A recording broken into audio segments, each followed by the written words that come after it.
everyone, it's Jennifer for SimonsSaysStamp.com. In this video I'm using some of the newest Hero Arts products. They're not available to just everybody yet. Only certain few stores have them, and Simon Says Stamp is one of them. So I thought I'd show you some fun things you can do with them. I'll be showing you a few techniques, including the fun kind of optical illusion pattern that you see on the bottom of these cards, and also how I did the stamping on the butterfly here. Also show you at the end what I did with the leftover pieces of some of these backgrounds I made, for example these cards here. So let's go ahead and start with these backgrounds. I created 5 different ones by doing a variety of color combinations, but I used the same stamp on all of them. It's this Hero Arts Tiny Flags background. This is a great background stamp, and it's one that you can do lots of things with, including the technique I'm going to show you today where I'm going to double stamp it. Now I'm picking 2 colors that are close together on the rainbow because this technique works better if the inks are close together. So this is Mint Julep, and I'll also do a green ink. Now for the first color, I'm going to stamp onto the white cardstock by lining the cardstock up on the bottom right corner of the stamp. So if you look down here, you can see that the paper is lined up with the bottom right corner of the stamp, and I'll just press my fingers around to make sure that I transfer the ink onto the white paper completely. Now this is a shadow ink, which starts out kind of splotchy and uneven, but it'll dry nice and smooth, so we'll give it a little bit of time. Now I'm going to go ahead with my second color, which is close on the rainbow to the first. This is Green Hills shadow ink, and if you watch this time, I'm going to take the same stamped piece of paper, but I'm going to offset it slightly when I stamp on it. So I'm going to take this, I'm going to lay it down, and you'll see that I'm not stamping all the way to the right of the stamp, but offset maybe about 1/8 of an inch. And I'm going to press this down again. So I've lined up the bottom still, but I've left the side offset a little bit so that my background will just be a little bit off, and you get this great overlapped pattern. And I'll just trim off that extra on the side. This is a great way to get more out of your stamps. Now I wanted to show you a few other color combinations I did. This one I'm starting with Fresh Peach, and then I'll move on to Pale Tomato. So I'm going to go ahead and ink up the background, and then I'll stamp it all the way to the right bottom corner. Now I'm using Hero Arts shadow inks here.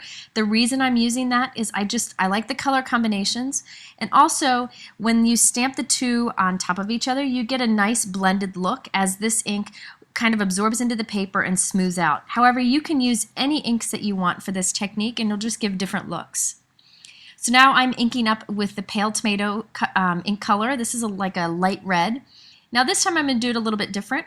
Instead of off to the side, I'm shifting it up a little bit. So you can see like the bottom part of my stamp isn't getting stamped. Just shifting it up a little bit, and you'll see you get a completely different look this time. Again, this will soften and smooth out as it dries. Just another way you can get more out of the background stamps. Now I wanted to also show you a few other color combinations. This time I'm doing 2 shades of blue, one light and one dark. This is Soft Sky, a Hero Arts shadow ink. I'm just going to stamp that into the bottom right corner. And then I will stamp it again with the Cornflower blue ink. This time I'm going to do something different once again. I'm going to shift it up and over a little bit. So you see a little gap there on the bottom and the right side. Just another way to get a different look. You can do this with striped backgrounds. You can do this with dotted backgrounds. It's just a great way to get more out of your stamp. My next color combination, I first stamped the background with Butter Bar yellow ink, and the second time here I'm using the Fresh Peach once again, just stamping it shifted up a little bit. Now I found this works better if it's a repetitive background and a smaller pattern, but you can try it with any stamp that you may have. You could even stamp 3 different times, once shifting to the right and once shifting up, or just changing it slightly.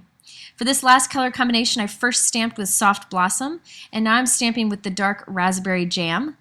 This will give a nice tone-on-tone look, and this time I decided to take the stamped image and I'm stamping it flipped. So I just flipped my paper 180, and I'm stamping it upside down on here. So the triangles are going to point in different directions, but you can see you get a fun different look that way too.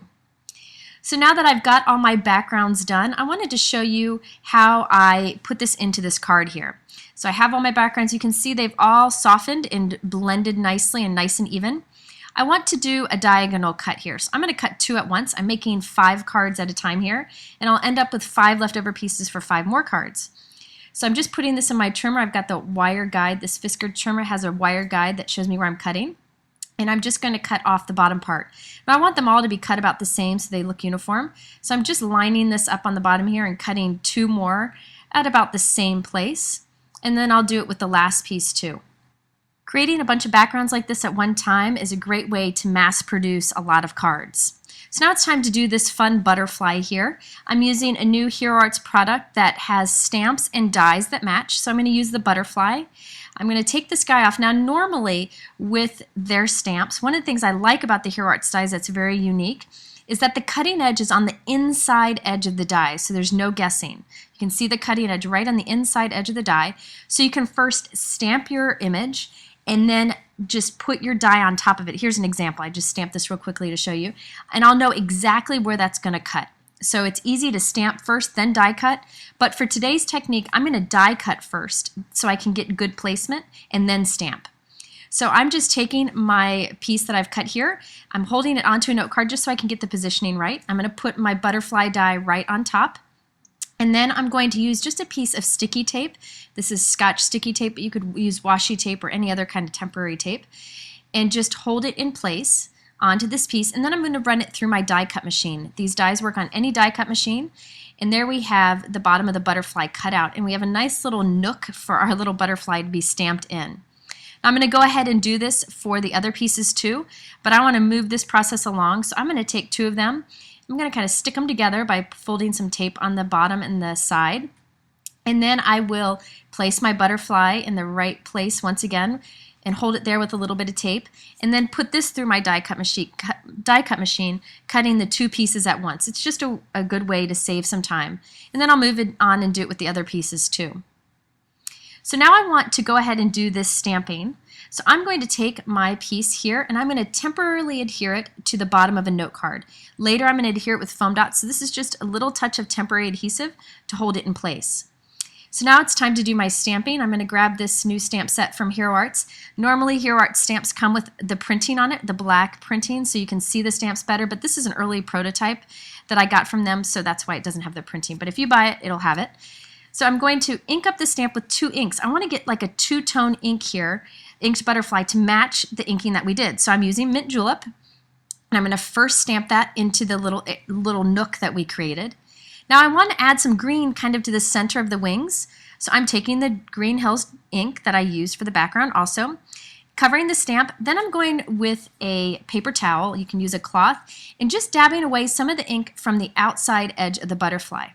Now the nice thing about clear stamps is you can see through and line this up and stamp it exactly on top of where you stamped before. It's really quite easy to do, to line those little dots in the butterfly up and stamp it down, and now you see I have the green on the inside of the butterfly and just the mint on the outside. So my 2-tone butterfly perfectly matches the background. So I'm going to do that with all of this stamping, all the cards that I did, and then I'm going to stamp this outline on top. And this is a great way to get the look. It looks like you kind of colored in that butterfly with a dotted pattern, which is kind of hard to do any other way. It would be awful to do with markers.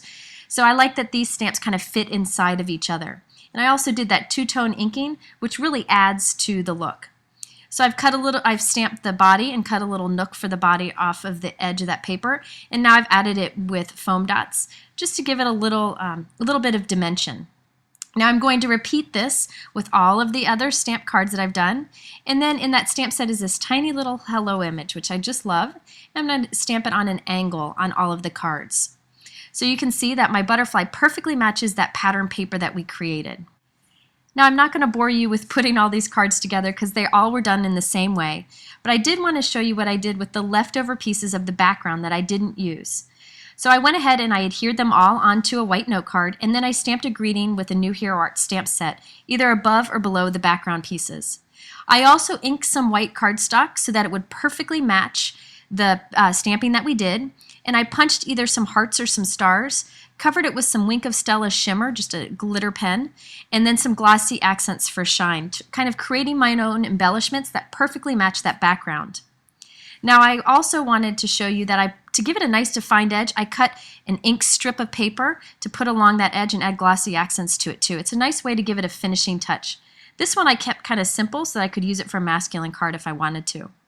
Lots of fun techniques that you can do with Hero Arts background stamps. If you have any questions, please visit simonsaysstamp.com. Thanks for watching.